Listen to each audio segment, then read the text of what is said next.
Corona की तीसरी लहर के बीच संसद का बजट सत्र आज यानी कि 31 जनवरी से शुरू होने वाला है।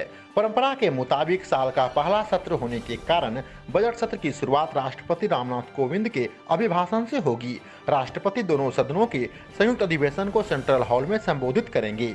राष्ट्रपति के अभिभाषण में आमतौर पर सरकार की उपलब्धियों और भावी योजनाओं का ब्यौरा दिया जाता है। सत्र के पहले दिन राष्ट्रपति अभिभाषण के बाद दोनों सदनों में आर्थिक सर्वेक्षण 21-22 यानी कि इकोनॉमिक सर्वे पेश करेंगे, जिसमें देश के आर्थिक हालात का वृहद विवरण प्रस्तुत करने के साथ ही आर्थिक सामाजिक नीतियों और कार्यक्रमों के भविष्य की दिशा का संकेत दिखेगा। भागलपुर के लोग इस बजट के बारे में क्या कुछ सोचते हैं, आपको हम दिखाते हैं। क्या लग रहा है, कोरोना की तीसरी लहर है, इस बीच में बजट सत्र है, बजट आने वाला है, तो आम लोगों की क्या उम्मीदें जुड़ी हुई है और एक सीए होने के नाते आप इसको किस रूप में देखते हैं? चूँकि हम लोग ये तीसरा साल है हमारे कोरोना का, तो मुझे नहीं लगता कि बजट में आम नागरिकों के लिए ज़्यादा कुछ होगा। अभी तो सबसे बड़ी समस्या क्या है देश की, बेरोज़गारी। हम लोग को रोज़गार पैदा करनी है और जो छोटी बड़ी कई कंपनियां बंद हो गई हैं उनमें प्रोडक्शन फिर से चालू करना है। सबसे बड़ा ड्रॉबैक क्या रहा कोरोना का, हमारे यहाँ जो डिमांड थी कोई भी वस्तु की, वो डिमांड अचानक वो गिरावट आ गई उसमें, क्योंकि लोगों के पास पैसे नहीं हैं। लॉकडाउन का ये प्रभाव रहा, कई महीने फैक्ट्रियाँ बंद रह गई, लोगों का व्यापार बंद हो गया, उसके चलते बाज़ार में पैसे की आमद बहुत ज़्यादा कम हो गई। तो हमारा फोकस यही रहेगा कि लोगों में रोज़गार पैदा हो, कंपनियों की प्रोडक्शन बढ़े, उसकी मांग बढ़े, तभी कुछ हो पाएगा। जहाँ तक बजट में लोगों को छूट और सुविधा का सवाल है, मैं नहीं समझता इस बार बजट में कुछ ज़्यादा छूटें दी जाएगी, बल्कि हो सकता है कोविड के नाम पे कुछ नए टैक्स और लगा दिए जाए। यदि हम बात करते हैं छोटी और लघु उद्योग इकाइयों की, तो हो सकता है उसमें सरकार कुछ नए आयाम पेश करे, उनमें जो हो उनको कुछ एक्स्ट्रा छूट दी जा सकती है। अब बात करते हैं क्षेत्र वाइज हम, तो सबसे हमारा चूँकि देश जो है कृषि आधारित देश है, तो कृषि पे आधारित अगर उद्योग धंधे हम बैठाते हैं तो उसमें हो सकता है सरकार कुछ छूट दे सके। तो क्या कुछ तो कुछ सरकार छूट देगी, हो सकता है उनको कुछ नए फंड भी दें ताकि वो जो बंद हो गई हैं उनकी मिलें, सिल्क मिलें, उनको वो चालू कर सकें। थैंक यू सर, मैं परिचय दे दीजिए सर। मैं प्रदीप कुमार झुंझुनवाला, आर्थिक सलाहकार हूँ और चार्टर्ड अकाउंटेंट हूँ। धन्यवाद। आप एक सीए होने के नाते इस बजट को किस रूप में देख रहे हैं? इस बजट से बहुत सारी उम्मीदें हैं, खास करके जो बेरोजगारी का स्तर है कोविड के बाद वो बहुत ऊंचे लेवल पे चला गया है। तो लोग उम्मीद कर रहे हैं कि इन्वेस्टमेंट प्रमोटिंग बजट होगा, जिससे कि ज़्यादा से ज़्यादा लोगों को एम्प्लॉयमेंट मिलेगा। जहाँ तक टैक्स स्लैब का सवाल है तो लोग कुछ रिलीफ की उम्मीद कर रहे हैं कि टैक्स स्लैब मिलेगा, जिससे कि सामान्य लोगों के पास में डिस्पोजेबल इनकम कम होता है। भारत एक कृषि प्रधान देश है और किसानों के लिए, जो कि किसान आंदोलन जिस तरह से हुआ, किसानों के लिए क्या कुछ खास देखने के लिए इसमें मिलेगा?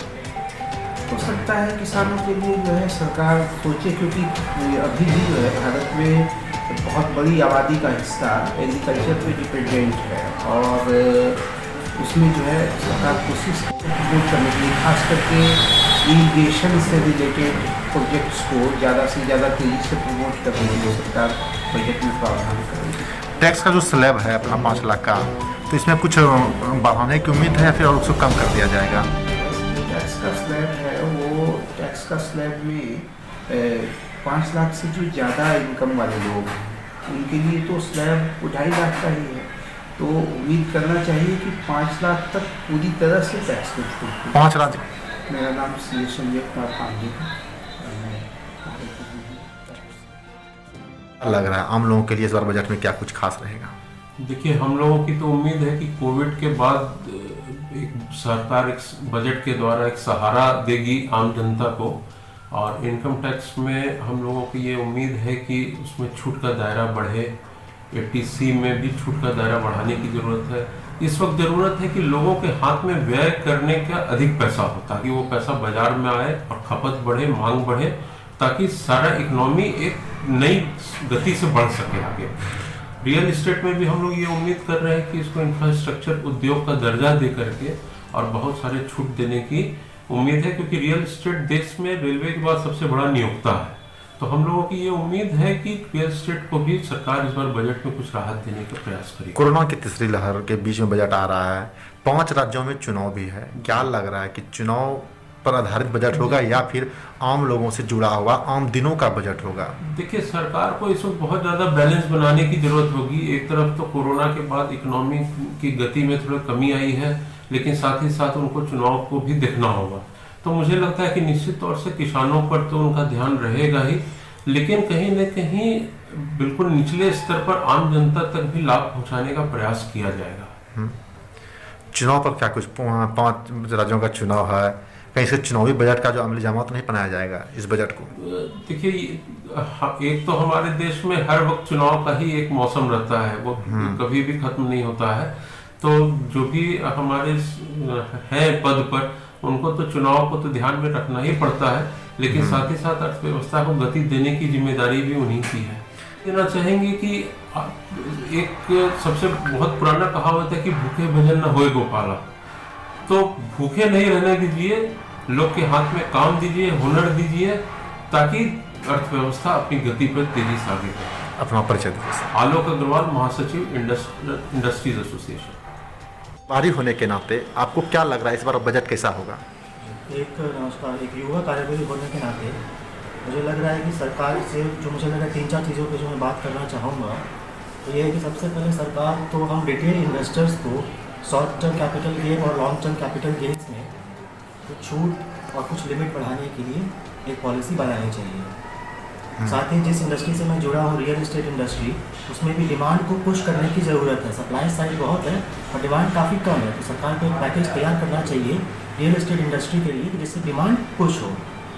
आज की डेट में हम युवाओं में देश विदेश में सबसे हॉट टॉपिक है वो है क्रिप्टो करेंसी जी। क्रिप्टो करेंसी के ऊपर सरकार को एक सटीक पॉलिसी बनानी चाहिए।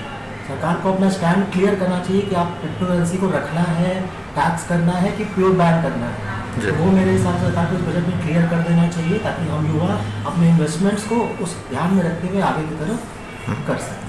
5 राज्यों में चुनाव है, कुछ लोग इसको चुनावी बजट से भी जोड़कर देख रहे हैं। आप युवा उद्यमी हैं, क्या लग रहा है चुनाव से इतर? चुनाव से मैं से बताया तो लोकसभा में ज़्यादा फर्क पड़ता है बजट से।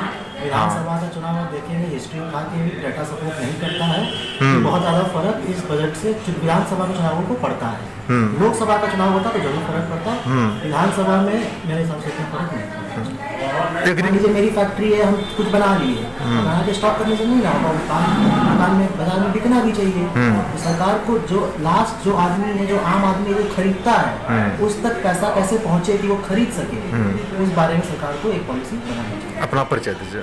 मेरा नाम सौरभ कुमार धुआनिया हुआ, मैं भागलपुर में रियल एस्टेट व्यवसाय से जुड़ा।